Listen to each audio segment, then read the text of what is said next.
광주와 인천공항을 오가는 KTX가 4년 만에 폐지될 처지에 놓였습니다. 내년 세계 수영대회를 앞두고 광주시의 고민이 커지게 됐습니다.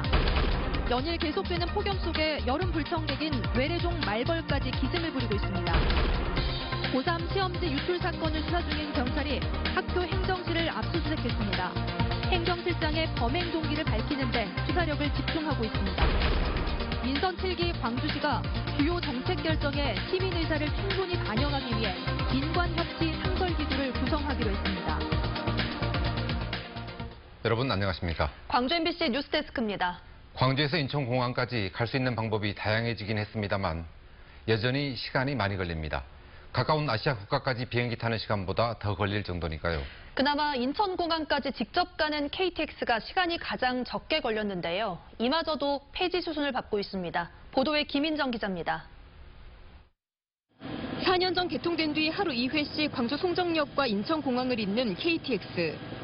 지난 평창올림픽 때 운행이 중단된 이후 지금까지 열차 정비를 이유로 멈춰 있습니다. 훨씬 나을 수도 있죠. 저 이번에도 검색했는데 없어가지고 그냥 비행기 끊었거든요. 광명역에서 인천공항으로 가는 전용 버스를 갈아탈 수 있지만 한 번에 가는 것보다는 불편합니다. 그러니까 어디 정차했다가 가는 거면 시간을 줄이려고 기차를 타는 건데 거기서 별로 어드밴티지가 없으니까 이용을 안 하게 됩니다. 그런데 인천공항 KTX 노선이 오는 9월 1일 전면 폐지될 처지에 놓였습니다. 광주뿐만 아니라 대구와 부산 등 다른 도시에서 인천공항을 잇는 노선도 마찬가지입니다. 전국적으로 KTX의 부족한 좌석이 하루 4,500여 석에 이르는 상황이라 10석 중 8석이 빈 채로 운행하는 인천공항행 노선을 폐지해 다른 쪽으로 돌리는 게 효율적이란 겁니다.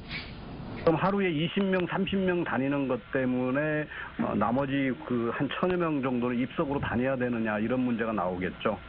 코레일은 이런 폐지 내용을 담은 인가 신청서를 정부에 제출한 상태입니다. 문제는 이 노선이 폐지될 경우 광주 지역과 인천공항의 연계성이 한층 떨어지게 된다는 겁니다.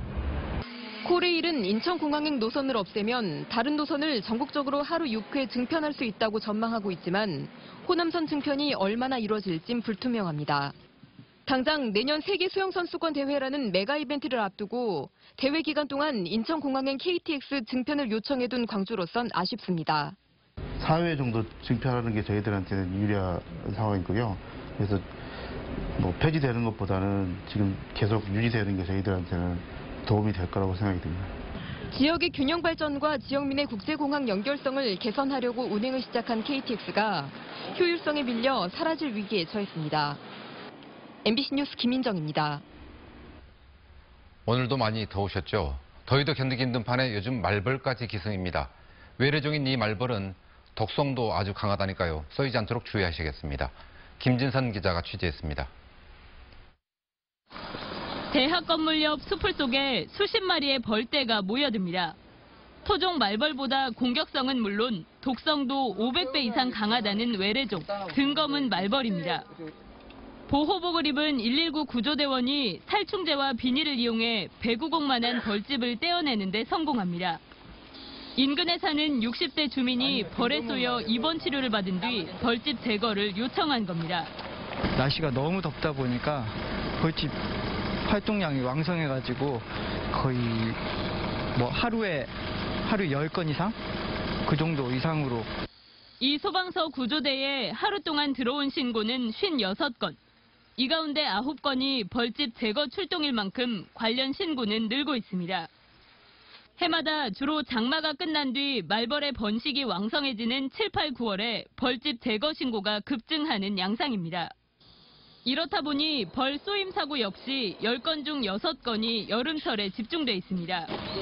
특히 무덥고 습한 가운데 통풍도 되지 않는 보호복을 입고 벌집을 제거해야 하는 소방관들은 그야말로 전쟁을 치르고 있습니다. 그 보호복 자체가 이제 재질이 비닐 재질이고 그래가지고 너무 이제 덥기 때문에 그게 가장 이제 고충이 심합니다. 소방당국은 벌집을 태워 없애려다 화재로 이어지는 경우가 많은 만큼 개별적으로 대응하지 말고 119에 신고해 줄 것을 당부했습니다. MBC 뉴스 김진선입니다. 전복 소비를 늘리기 위해서 전복 만두를 개발하고 할인 행사도 열었던 완도군이 이번엔 복날 마케팅에 나섰습니다. 오늘 초복에 맞춰서 도시 원정을 나갔는데 반응이 좋았다고 합니다. 보도에 양현승 기자입니다. 세종시의 한 로컬푸드 직매장. 초복을 맞아 완도 전복이 장장 300km를 달려왔습니다. 폭염특보에도 아랑곳하지 않고 전복 앞은 장사진을 이뤘습니다. 마트에는 뭐 모르겠어요. 좀 다른 게 오니까. 여기는요? 여기는 좀 굵은 게 오잖아요. 저는 안 믿고 사는 거예요. 싱싱한 맛으로. 여름 더위를 물리치기 위해 즐겨 찾는 복다림의 대명사 삼계탕에 적어도 전복 한 마리를 넣고 삼계탕 대신 아예 전복죽, 전복회로 원기를 회복하라며 산지에서 전복 3톤이 공수됐습니다. 날씨가 너무 더운데 어머님 그리고 가족들 이번에 전복 갖다 드릴 테니까 맛있게 드시고 여름 잘 나시기 바랍니다. 전복장과 전복 절편 등 다양한 가공식품들도 이름 알리기에 나섰습니다. 싱싱한 전복을 앞세운 직판 행사장에서는 미역과 김, 꼬시래기 등 다른 특산품도 도시민들의 큰 관심을 끌었습니다.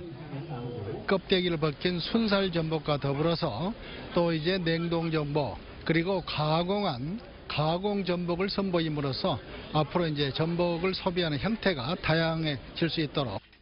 완도군은 도시민들이 산지의 싱싱한 맛에 눈을 뜨면 전복의 판로가 보다 확대될 것으로 보고 대도시 직판장을 공격적으로 마련할 계획입니다. MBC 뉴스 양현승입니다.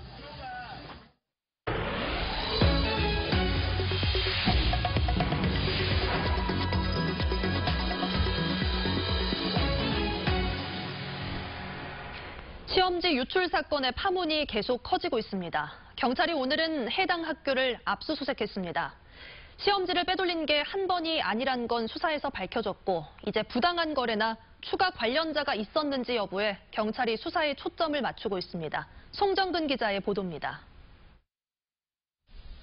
시험지 유출과 재시험 준비로 어수선한 고등학교에 수사관들이 들이닥쳤습니다. 시험지를 빼돌린 행정실장의 컴퓨터 하드디스크와 차량 블랙박스 등을 확보했습니다. 경찰은 학부모로부터 시험지를 유출해달라는 무리한 요구를 받고 이를 실제로 집행한 행정실장의 범행 동기를 밝히는 데 수사력을 집중하고 있습니다. 거액의 금품을 받았는지, 상부의 지시가 있었는지, 다른 형태의 경제적 이익을 약속받았는지 등을 압수한 계좌와 자료를 통해 분석하고 있습니다. 2018학년도 기말고사 및 중간고사 시험지도 유출되었음이 확인이 되었고 저희 경찰은 관련자 무혹 및 금품 수수 여부에 대해서도 철저히 수사하도록 하겠습니다. 유출된 시험지가 학생에게 전달된 과정도 새롭게 드러났습니다. 시험지 복사본을 건네받은 학부모는 컴퓨터로 재가공, 재편집을 해 기출문제인 것처럼 아들에게 건넸다는 겁니다. 이번 기말고사 때뿐만 아니라 중간고사 때도 이런 식으로 시험을 치른 학생은 중간고사 성적이 크게 올랐던 것으로 전해졌습니다. 한편 유출된 시험지로 시험을 치른 해당 학생이 학교를 자퇴하기로 한 가운데 해당 학교 학생들이 어수선한 분위기에서 애꿎게 재시험을 치러야 하고 수시에서 입을 불이익을 걱정하는 여론도 일고 있습니다. MBC 뉴스 송정근입니다. 광주시 교육청은 한 고등학교 수영부 코치가 학부모에게 돈을 받은 의혹이 있다며 경찰에 수사를 의뢰했습니다.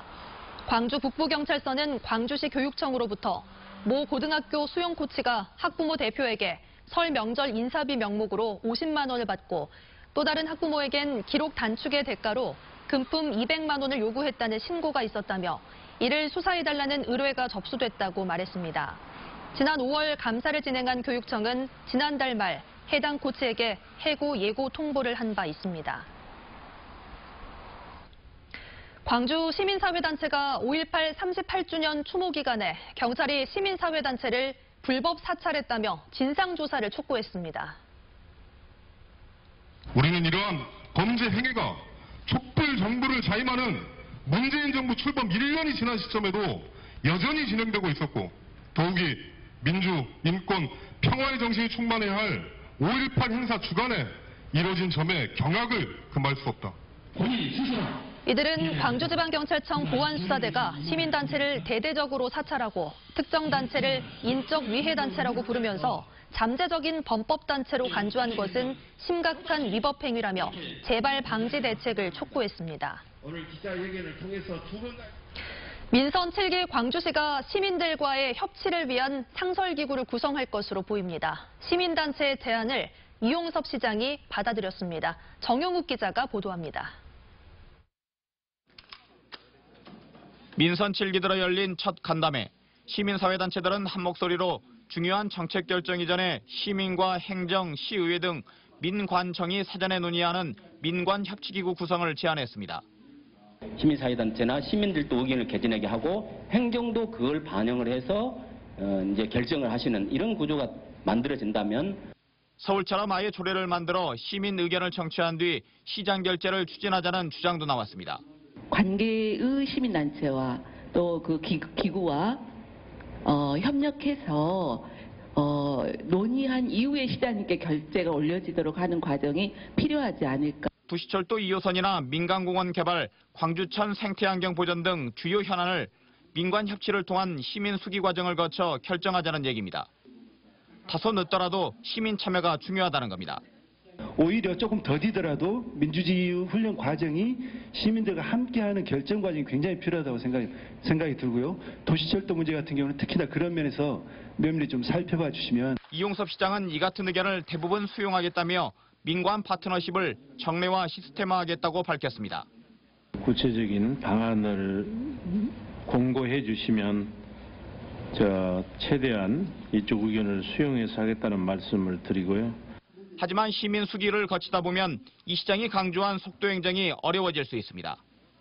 찬바람이 불기 전에 도시철도 2호선을 결정하겠다는 공언도 지키지 못할 수 있습니다. 충분한 의견 수렴과 속도 행정 사이에서 이 시장의 고민이 시작됐습니다. MBC 뉴스 정용욱입니다. 도시철도 2호선 공론화 방식이 이달 말까지 결정됩니다. 이용섭 광주시장은 확대간부 회의에서 시민의 교통 편의와 지속 가능한 발전에 기여할 수 있는 공론화 방식을 심도 있게 검토해서 이달 말까지 결정하겠다고 밝혔습니다. 또 도시철도 건설본부에 대해서는 행정의 신뢰성을 위해 도시철도 2호선과 관련한 새로운 행정 행위를 중단하라고 지시했습니다. 광주시의회가 장희국 광주시 교육감에 대한 집중 견제를 예고했습니다. 김동찬 광주시의회 의장은 개원 기념사에서 지난 8년 동안 장 교육감이 많은 성과를 올렸다면서도 앞으로 어려움도 있을 것이라고 예고했습니다. 교육문화위원장으로 선출된 김학실 의원도 정견을 발표하는 자리에서 낮은 지지율로 당선된 장 교육감이 광주 교육을 좌지우지하려고 하면 좌시하지 않겠다고 경고했습니다. 대구와 광주를 연결하는 달빛 내륙철도 건설 연구 용역이 시작됐습니다. 광주시는 대구시와 공동으로 기획재정부 예비타당성 조사에 대비한 경제성 분석 등을 위해 한국교통연구원에 달빛 내륙철도 건설 용역을 발주했습니다. 대구 광주 간 191.6km를 잇는 달빛 내륙철도가 건설되면 광주에서 대구까지 1시간 안에 주행할 수 있습니다. 광주 지역을 대표하는 인권 변호사인 고 홍남순 변호사의 흉상이 세워졌습니다. 광주지방변호사회는 대헌절과 광주 변호사회 70주년 창립을 맞아 홍남순 변호사 흉상 제막식을 갖고 민주화 운동에 헌신한 고인의 삶을 기렸습니다. 광주 고법 판사 등을 거쳐 1963년 광주시 궁동에 변호사 사무실을 연 홍 변호사는 양심수 변론을 맡으며 시대의 의인으로 존경받았습니다.